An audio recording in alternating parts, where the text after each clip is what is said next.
네, 안녕하세요. 저는 정신여고 2학년 물리학 1 2학기 기말고사 내신 분석을 하게 된 정수민입니다. 일단 많은 분들이 썸네일을 보고 오셨을 것 같아요. 정신여고 내신에서 물리 과목은 효자 과목이다. 과연 맞을까요? 네, 맞습니다. 해당 표현은요, 제가 먼저 이렇게 표현한 게 아니라 우리 학생들이 1년간 저와 같이 하다 보니까 학생들이 실제로 느껴서 저한테 먼저 내신에서 물리가 효자 과목인 것 같다라고 말을 해줬어요. 자, 그러면 학생들이 이렇게 느낄 수 있는 이유는 무엇 때문일까요? 일단 크게 첫 번째로는 학교 시험 스타일인데요. 정신여고가 내신 스타일이 조금 뚜렷합니다. 네, 그래서 일단 먼저는 2학기 기말고사 분석을 통해서 학교 스타일부터 좀 파악을 해볼게요. 이번 2학기도 마찬가지로 중간고사와 기말고사 모두 35점 만점이었어요. 객관식은 23문항 출제됐고 서술형은 항상 4문제에서 5문제 출제되고 있는데요. 배점은 10점 정도로 다른 학교와 크게 비율이 다르지는 않습니다. 자, 그리고 우리 정신여고 1등급은 몇 명이냐? 3명까지입니다. 그래서 3등까지가 1등급, 그리고 2등급까지는 8등이에요. 그래서 4등에서 8등까지가 2등급, 그리고 9등에서 17등까지가 3등급이라고 보시면 될 것 같습니다. 그러면 좀 더 상세히 객관식과 서술형 2학기 기말고사 보도록 할게요. 일단 여러분 2학기 중간고사가 매우 쉬웠다는 건 기억하고 계시죠? 그래서 이번 기말고사가 조금 더 난이도가 올라갔을 거다라고 예상을 하셨을 거예요. 네, 실제로도 그랬습니다. 그래도 중간고사보다 변형이 많이 되었는데요. 그래도 난이도는 중이기는 합니다. 왜 그러냐? 이번에도 역시 객관식에서 모든 문제가 어디에서 나왔죠? 학교 프린트에서 나왔죠. 그래서 학생들이 학교 프린트를 많이 풀어봤고 또 익숙했다면 크게 어렵지는 않았을 것 같습니다. 이번에 학교에서 제공한 학교 프린트는 7개 정도 되고요. 총 문항수는 90문제가 좀 덜 됐던 걸로 기억하고 있습니다. 학교 프린트에서 거의 다 출제가 되었다고 하니 학교 프린트의 특징을 한번 보도록 할게요. 학교 프린트는 어떤 문제가 수록되어 있느냐? 일단 비상출판사의 시중문제집, 그리고 두 번째로는 고3 모의고사, 그리고 수능 기출이 주로 담겨 있고 일부 EBS 교재 문항이 담겨 있습니다. 일단 이 두 가지가 거의 담겨 있다라고 보시면 되는데요. 이번 2학기 기말고사 객관식 간단하게 한번 봐볼게요. 이런 식으로 시중 문제집이 변형돼서 나오기도 하고, 네, 또 이렇게 조건이 다양하거나 지금 학생 풀이 보시면 알죠? 풀이가 좀 이렇게 많이 필요한, 좀 시간이 많이 소요되는 고3 모의고사 그리고 수능 기출이 나왔습니다. 앞뒤 대표적으로 4문제 가지고 와봤는데요. 이 문제들 모두 다 학교 프린트에 있었죠. 네, 이번에는 서술형 보도록 하겠습니다. 우리 정신여고 학생들 시험 직전 되면 물리에서 제일 신경 쓰이는 게 이제 서술형이 되죠. 정신여고는 매년 허를 찌르는 문제가 출제됩니다. 자, 그러면 올해는 어떤 문제가 출제되었는지 한번 볼게요. 이게 이번 기말고사의 서술형 4번 문제인데요. 이 전자총에 대한 개념은 모든 학교에서 다루긴 합니다. 이 전자총 안에 전자가 있는데 이 전자에 전압을 가하게 되면 전자는 속력을 갖게 되고 속력을 갖게 되면 이 전자로부터 물질파가 나온다. 요게 이제 기초적인 개념인데요. 정신여고에서는 정확하게 전자의 질량을 m 그리고 전하량을 e라고 하고 가속전압 v 했을 때 어떻게 물질파 파장 나오는지 람다 값을 기호로 표현하시오라고 좀 굉장히 디테일하게 나왔어요. 그래서 학생들이 좀 되게 당황했을 것 같은 문제예요. 그런데 이 문제는 제가 써놨죠. 학교의 추가 설명에 디테일하게 있긴 했었습니다. 그래서 학생에 따라서 이 문제를 보고 당황하거나 아니면 이거 학교에서 설명했던 건데 하고 풀어내거나 했을 것 같아요. 근데 어떤 학생들이어도 일단 이 문제에서 모두 다 감점은 됐습니다. 왜냐면 만점이 없거든요. 제 학생 중에 객관식은 다 맞고 이 문제에서 감점이 된 친구가 있는데 어떤 식으로 감점을 시키냐 제가 예시로 보여드릴게요. 일단 여기서 운동량의 기호를 써야 돼요. 그래서 운동량은 MV거든요. 그래서 다 소문자로 써야 돼요. 질량 MV, 질량 M 그리고 속력 V. 그리고 또 전자가 가지게 되는 에너지의 단위가 있는데요. 그거는 이렇게 전자볼트라고 쓰면 되는데 여기에서 이 V는 소문자로 써야 되고 여기에서 이 V는 대문자로 썼어야 했어요. 근데 학생이 너무 이제 급하게 쓰다 보니까 이 부위와 이 부위의 크기가 구분되지 않았던 거예요. 그래서 학교 선생님이 이 부위가 구분되지 않는다 하고 감점을 시켰습니다.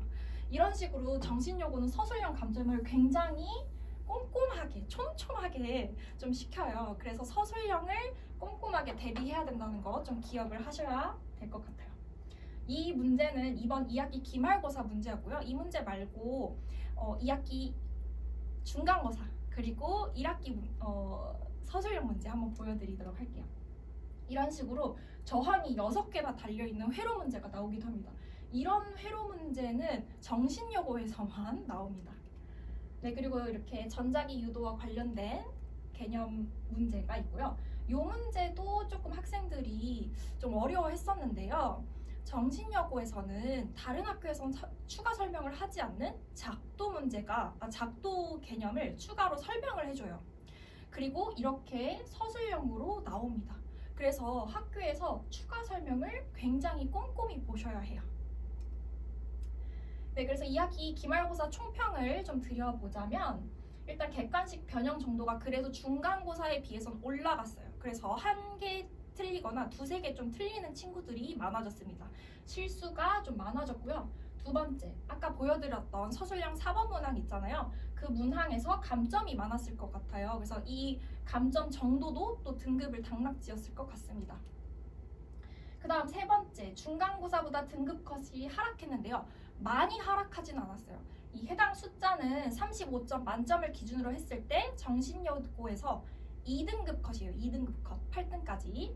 35점 만점에서 34.4점이 그러니까 0.6점 감점이죠. 이게 중간고사 컷이었다면 서술형만 감점됐었어야 했어요. 이번에는 객관식 1개 틀리고 서술형 좀 감점한 점수가 33.4점 정도 됐었을 것 같습니다. 그래서 한 1점 정도 하락을 했습니다. 그래도 되게 높죠? 네, 그래서 우리 정신여고 학생들 내신 대비 어떻게 해야 되냐, 이 내용부터는 지금 예비고 2 정신여고 학생들이 좀 잘 들어주셔야 될 것 같은데요. 첫 번째, 객관식은 다 맞는다를 목표로 하고 내신 대비를 하셔야 돼요. 그래서 학교 프린트를 반복해서 풀어야 하는데 좀 영리하게 반복을 해야 된다. 그리고 두 번째, 아까 서술형 어마무시한 거 보여드렸죠. 서술형 대비를 위해서 학교 수업을 꼼꼼하게 들으셔야 합니다. 그래서 추가 설명 같은 경우에는 좀 꼼꼼하게 시험 직전에 특히 다시 한번 복습을 하셔야 되고요. 그 다음 두 번째로는 교과서의 날개 부분의 설명들까지 샅샅이 찾고 암기를 해야 된다는 게 큰 전략이 될 것 같아요. 그러면 저 정수민 선생님은 어떻게 정신여고만을 위해서 추가로 또 대비를 해주는가, 제가 설명을 드릴 건데요. 제가 이번에 학생한테 편지를 좀 받았어요. 근데 그 중에 요 단락이 제가 정신여고를 위해서 어떤 대비를 해주는지 이렇게 잘 써져 있더라고요. 그래서 한번 가지고 와봤습니다. 일단 첫 번째, 돈 주고도 살 수 없는 직보 자료가 있다. 그리고 제가 변형한 프린트 변형 문제는 적중률이 미쳤다라고 또 말을 해줬고요. 또 마지막 부분에는 선생님 아니었으면 저 서술형 한 문제도 못 풀었을 거예요. 그래서 제가 서술형 대비도 해주는데 어떻게 해주고 있는지 하나씩 보도록 할게요. 일단 첫 번째, 학교 추가 설명 관련된 수업입니다. 일단 첫 번째로는요. 좀 기출문제 중에서 어려웠던 서술형 문제 같은 경우, 그리고 이번에도 나올 것 같은 경우에는 제가 풀이 영상을 찍어서 학생들한테 제공을 해요. 반복해서 좀 익힐 수 있도록. 또는 아까 작도 보셨죠? 이렇게 정신여고에서만 추가로 설명하는 내용들 같은 경우에는 제가 정신여고 학생들을 따로 불러서 추가 클리닉 또는 추가 수업을 진행합니다. 해당 칠판 판서는 제가 정신여고 학생들만 모아서 따로 작도 모든 케이스마다 정리를 해준 수업 모습이고요. 그 다음에 정신여고 또 하나의 특징이 있습니다. 해당 여고도 정신여고의 추가 수업인데요. 정신여고가 시험 범위가 많이 좀 달라요. 다른 학교에 비해서. 그래서 연합반 내에서 우리 정신여고 같이 진행되긴 하지만 시험 범위가 조금 다르다 보니까 제가 따로 시험 범위를 다뤄드리고 있는 겁니다. 그래서 여러분들 시험 범위 많이 다르다고 걱정하지 않으셔도 돼요. 그 다음 두 번째는요. 제가 직접 변형한 프린트 문제인데요. 학교 프린트를 토대로 제가 보기들을 좀 변형을 합니다. 이런 식으로 프린트 변형 문제 모의고사를 한 2회 분량 제공을 하는데요. 여기서 좀 잘 들으셔야 될 게 있어요. 제가 좀 문제를 보는 눈, 감각이 있거든요. 그래서 저는 아무 프린트 문제나 변형시키지 않고요. 제가 한 2년, 3년 정도의 기출 문제를 쭉 봐요. 그랬을 때 올해는 어떤 문제가 학교 프린트에서 나올 것 같다 라고 생각되는 문제들을 먼저 앞에 배치를 해두고 학생들에게도 강조를 해줍니다. 그래서 시험 막판쯤이 됐을 때 학생들이 학교 프린트 문제를 좀 더 꼼꼼히 반복하고 영리하게 준비할 수 있습니다. 그 다음 세 번째로는 꼼꼼하게 챙겨주는 서술형 대비인데요. 우리 학생들 사실상 내신 대비 실제로 들어가잖아요. 챙길 과목이 너무 많아요. 그쵸? 그래서 서술형까지 하나씩 본인이 스스로 챙기기 어렵잖아요. 그래서 저는 이런 식으로 좀 서술형 대비를 시키는데요. 서술형 프린트는 좀 많은데 제가 대표적으로 두 가지만 가지고 와봤습니다. 일단 첫 번째 페이지는요. 정신여고 이번에 서술형 나올 것 같은 문항들 키워드로 간단하게 정리를 해뒀고요.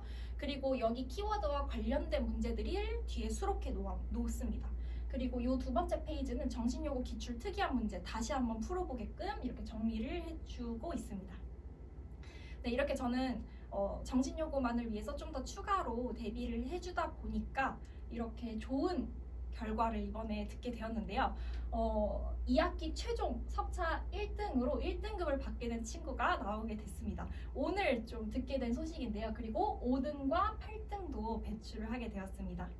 2학기 기말고사의 석차는 나오지 않아서 제가 2학기 기말고사 석차로는 말씀을 못 드리겠고요. 대신에 2학기 중간고사는 석차가 좀 나왔어요. 그래서 이때는 3, 4, 6, 8등을 동시에 배출해냈습니다.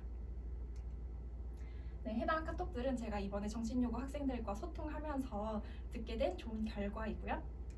네, 마지막으로 제 시간표인데요. 우리 예비고이 정신여고 학생들 또는 정신여고가 아니렇다 하더라도 우리 예비고이 친구들 저랑 같이 이렇게 꼼꼼하게 내신 대비를 해보면 좋을 것 같은데 겨울방학부터 시작해야 이렇게 내신 때 좋은 결과를 낼 수 있어요. 그래서 제 겨울방학 시간표를 가지고 와봤는데요. 저는 수, 토, 일 다 저녁 시간에 하고 잠실관에서는 수요일, 일요일 그리고 방위관에서는 토요일 날 진행을 합니다. 네, 그러면 이상으로 정신여고 내신 분석 마치도록 하겠습니다. 감사합니다.